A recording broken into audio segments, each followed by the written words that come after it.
Hey everyone, welcome to Unique Ways with Thomas Gerard, an audio podcast. Got a really great guest on today. He's one of Canada's most respected graphic artists and visual communicators. He's designed magazines, posters, corporate logos, murals, ad campaigns, product packaging, apparel graphics, postage stamps, and websites for a variety of large and small clients. And his innovative graphic style has garnered awards and industry recognition in Canada and abroad. Please join me in welcoming Louis Fishauf. Welcome. Thank you. Are you ready for 20 Glad to be questions? here. Sorry? Oh, yeah. Are you ready for 20 questions? Yeah, I'm ready. Okay, here we go. Number one, tell me a little bit more about yourself. What do you do? Okay, well, I think you kind of laid it out in your little introduction there. I have been an art director, a graphic designer, an illustrator, and a collage artist. That's sort of the main uh, jobs that I have had over my career. Today, I'm kind of semi-retired. I still do a little bit of design work, and I do my collage art, which I basically do for myself and my small online audience. But yeah, for many years I had my own studio, Reactor Art and Design, which during the 80s and early 90s was one of the top graphic design and illustration studios in the city and probably in the country. But for the last 20 years or so, I've just been working freelance, working from my home studio. Great. And just a quick note for the audience, if you guys are interested in other Canadian episodes, check out the episode with Marion Banshees. That was a great one. Okay, question two. What's a key piece of knowledge that makes you different? Well, I'm not sure that there is anything right today that makes me different. I would say in my past, one of the defining things in my career is the fact that I have been an early adopter when it comes to, new technology. I was, an early user of the Mac. I had got my iMac, all right, not my iMac, I'm sorry, it was a Mac Plus in probably 1984, 1985. And I've really uh, been ahead of the curve as far as the graphic design industry went. Mm. For many years, I think there was, resistance in the graphic design and advertising world to, digital or to the computer. People are used to doing things their own way and the way that they've taught and the way that they've gotten used to. So, naturally there is a resistance to doing something new, something different.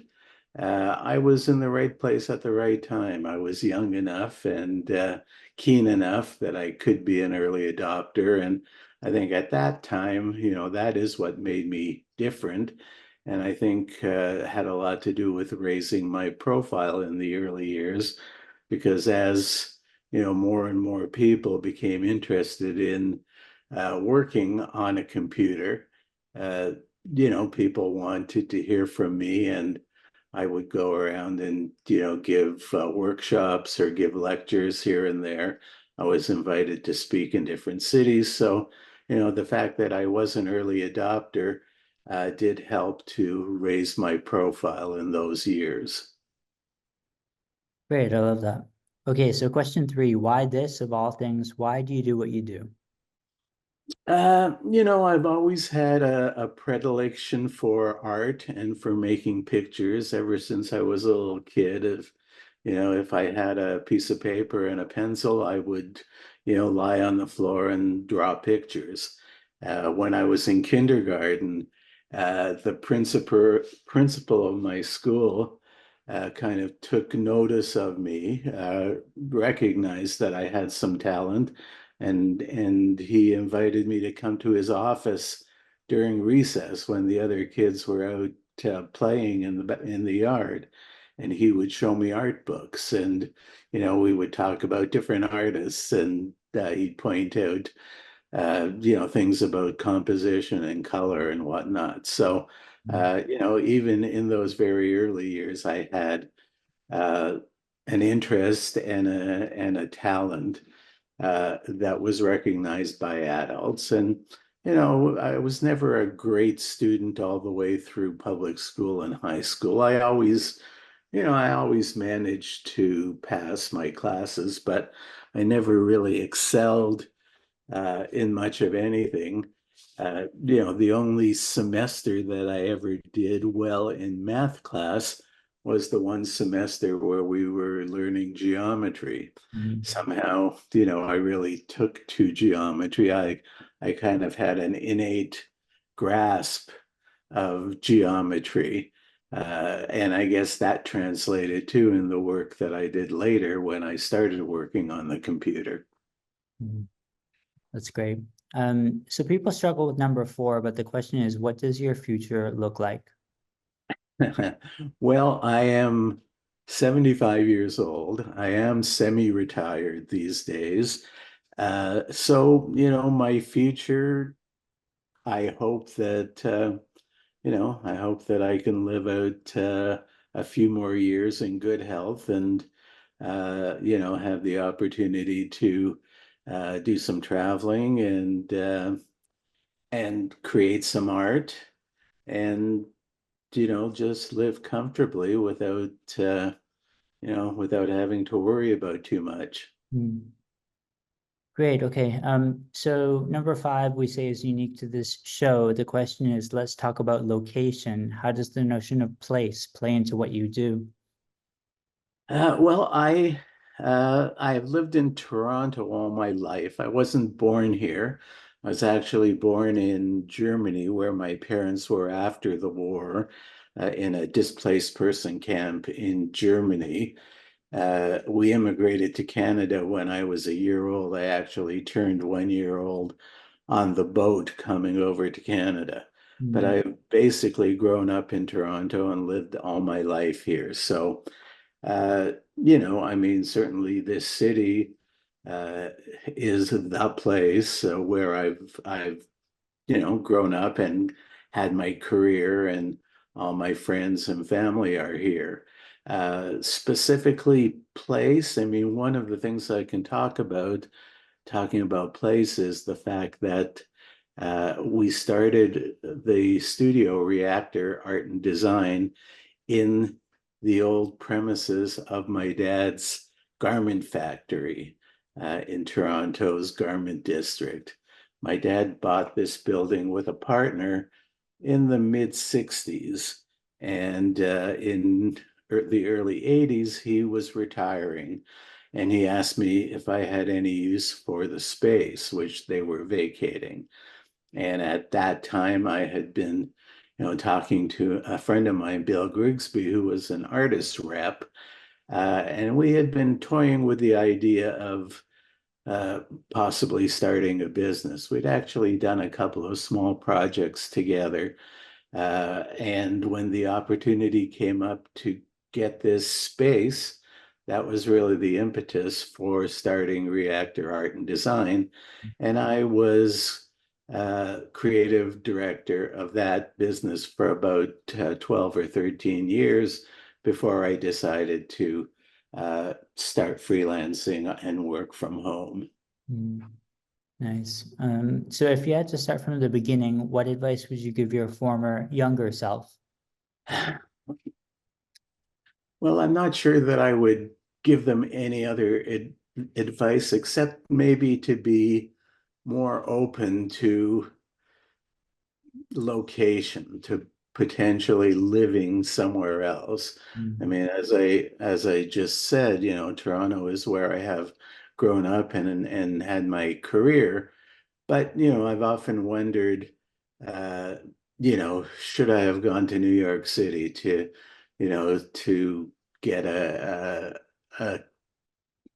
larger profile, to get work at a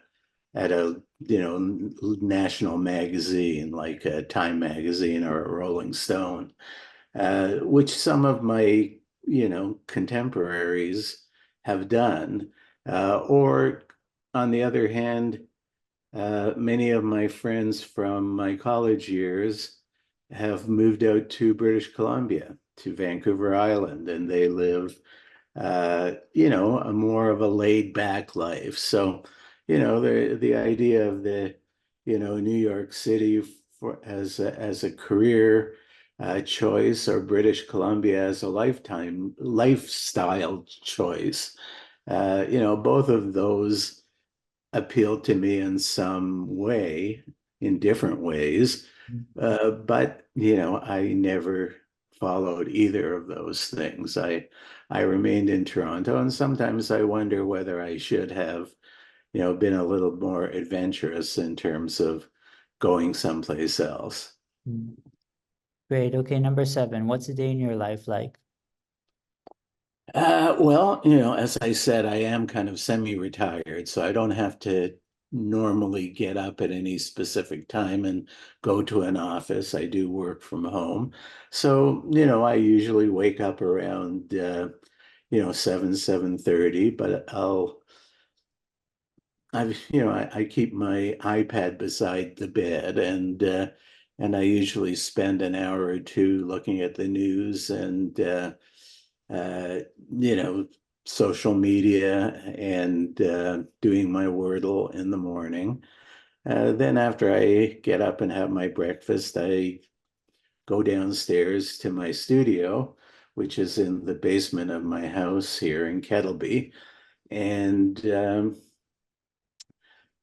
depending on what's going on at any particular time, if I'm working on a project, I'll spend a few hours in front of the computer. If I'm not working on any particular project, I might, just start working on a collage, or just, spend my time reading the news and, watching YouTube videos. Then, I might go out and cut the grass. I try to get out for a walk every day or so if I can. There are a number of trails in the area that I live in, which is a rural area. So I like to go for walks on the trails. And then I also have an apartment in the city. So 1 or 2 days a week, I'll go into the city, downtown Toronto, for meeting with friends, or shopping or whatever. Great. Okay, number 8. Lifelong learning is a popular topic. How do you stay up to date? Well, once again, I do pay attention to the news. I do try to keep current with what's happening with current events, and trends in culture and whatnot. So in terms of my the tools, and I know that's I guess the next question, or a couple of questions from now. Uh, I do mostly use Adobe products for my creative work, and I do have a subscription to Adobe Creative Cloud, so I have access to all of their applications, and I also have access to the uh, beta versions, so I get to see the new versions of Illustrator and Photoshop and InDesign. Uh, before the actual release of the products to the general public.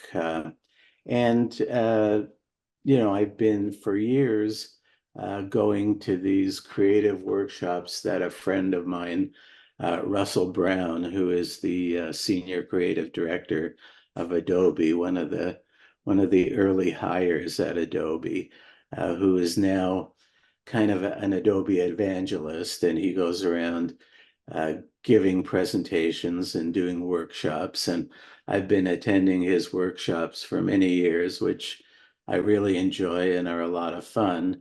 And once again, it was an opportunity to, kind of get sneak previews of the new features in the software, get to talk to, uh, the product managers and the product specialists who could answer, questions and help me out with any problems. And I'm actually attending Adobe Max this coming October, and attending another one of Russell's creative workshops pre-conference. So, uh, for professionally, I try to just, stay on top of things, mostly with the 2 or 3 software programs that I use. And, otherwise, I just try to keep current with news and culture. Great. So 9 is about tools, and you talked about the digital. Do you use analog tools as well?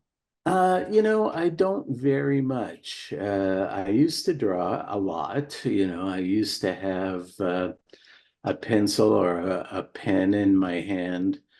Uh, Even though I didn't do a lot of illustration work, but I would always be sketching type, letter forms, layout sketches, that kind of thing.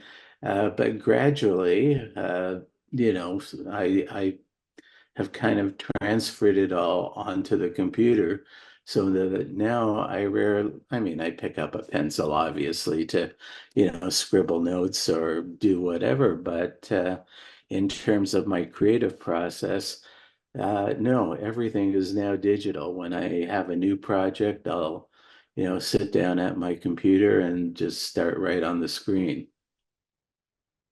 Okay, great. So halfway number 10, how do you deal with work life or life work balance?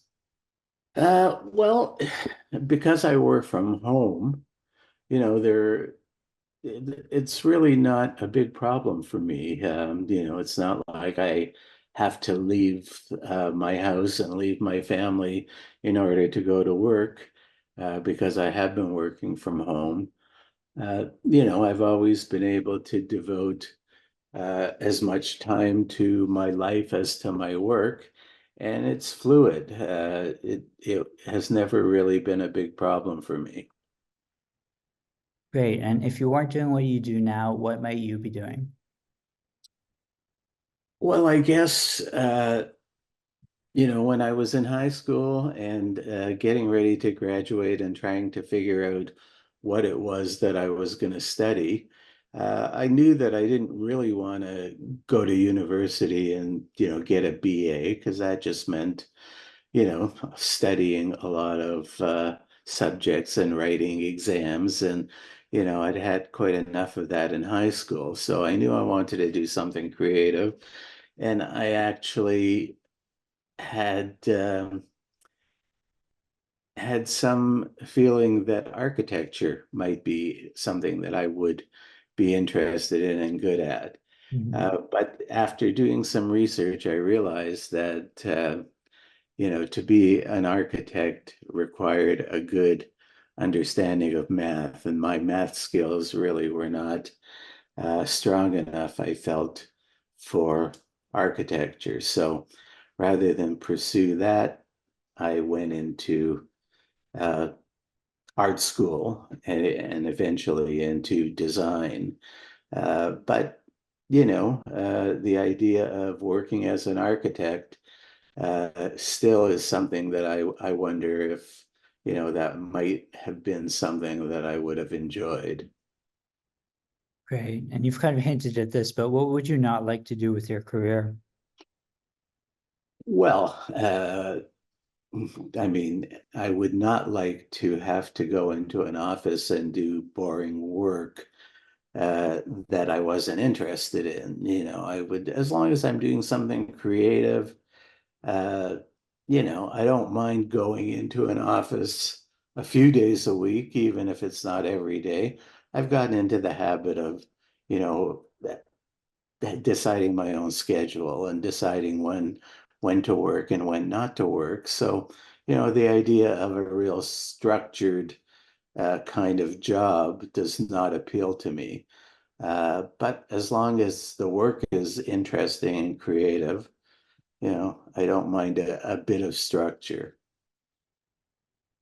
Great. And do you have a favorite word, quote, or sentence? Well, I thought about this when I read your list of questions, because I really, never really thought about a favorite word or quote, but I did a little bit of, thinking and a little bit of research, and I came across a couple that I really like. One of them is from George Carlin. It's never underestimate the power of stupid people in large groups, which I think, is very pertinent in this particular time with what's going on politically in our, next door neighbor. And another quote that I really liked was from Bob Dylan. And he said, "A man is a success if he gets up in the morning and gets to bed at night, and in between, he does what he wants to do." Hmm, nice. Okay, number 14. Do you have a least favorite word, quote, or sentence? Well, I'm not sure that I have a least favorite word, but my wife's least favorite word is moist, which I understand is also disliked by a lot of other people. Another couple of words that I don't particularly like are squelch and phlegm. So moist, squelch, and phlegm would be some of my least favorites. You're picking one word to describe yourself. What word do you choose? Well, that's really a difficult one. It's, I guess, in terms of my professional career, I guess the word that I would pick would be versatile. Hmm. I never specialized in one particular area. I never did only editorial. I did editorial, I did retail advertising, I did um, stamp design. I did t-shirt design. I've done many different things, and I guess, uh, yeah, and in terms of my professional work, versatile. Great. And what keeps you up at night? Nothing really keeps me up too much. I sleep pretty well, to be honest with you, but I guess, I guess I have the same concerns that everybody else does. The current state of the political situation, the environment, of course, and, my own family, making sure that, everybody is happy and healthy and, yeah, I guess it's just the same concerns that most people have. Great. Okay, final stretch here. What's a dream you're chasing? Well, I wouldn't say that there is a real dream. As I said, I am semi-retired, getting more retired every day. Hmm. Uh, I still maintain a couple of my old clients who come to me, when they need things done, but I don't really solicit new clients or new work. Uh, I do my own artwork, which in the last, 10 years or so, my main creative outlet has been my digital collage work. Hmm. So I do these collages and, I post them on Instagram, on Facebook, and occasionally on LinkedIn. I have a website that I put uh, my recent collages up on, Hmm. and that's kind of good enough for me. I don't really have any grand ambitions to uh, have a big gallery show or publish a big book. What I do these days is just more or less what I do for myself and, the small, appreciative audience that I have online.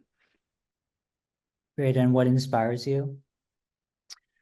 Well, inspired by, you know, uh, the internet. The internet is an endless repository of images, ideas, news. Uh, so I get a lot of my inspiration online by, looking at Pinterest, for instance, all of the imagery that's available, movies, television, architecture, travel, and nature, I guess is what I would say I'm inspired by. Great. And last couple here, any advice you'd like to share? Well, again, when I was looking for these quotes for my favorite quote section, I came across one from Marcus Aurelius, the Roman emperor, which I think is good advice, and I wouldn't mind sharing. And it is, if it is not right, don't do it. If it is not true, don't say it. Hmm. Great. And finally, number 20, how can our listeners keep tabs on you and what's our call to action? Well, Facebook and Instagram, I would say most of my, new collages are posted there. And then if anyone's interested in seeing the whole collection, it's lewisfishoff.myportfolio.com. Okay, sounds great. Well, thanks so much for coming on. It's super great to have this Canada camaraderie and to build out the Canada angle of the show. So glad to have you on today. Thanks so much. All right, thank you. It's been a pleasure.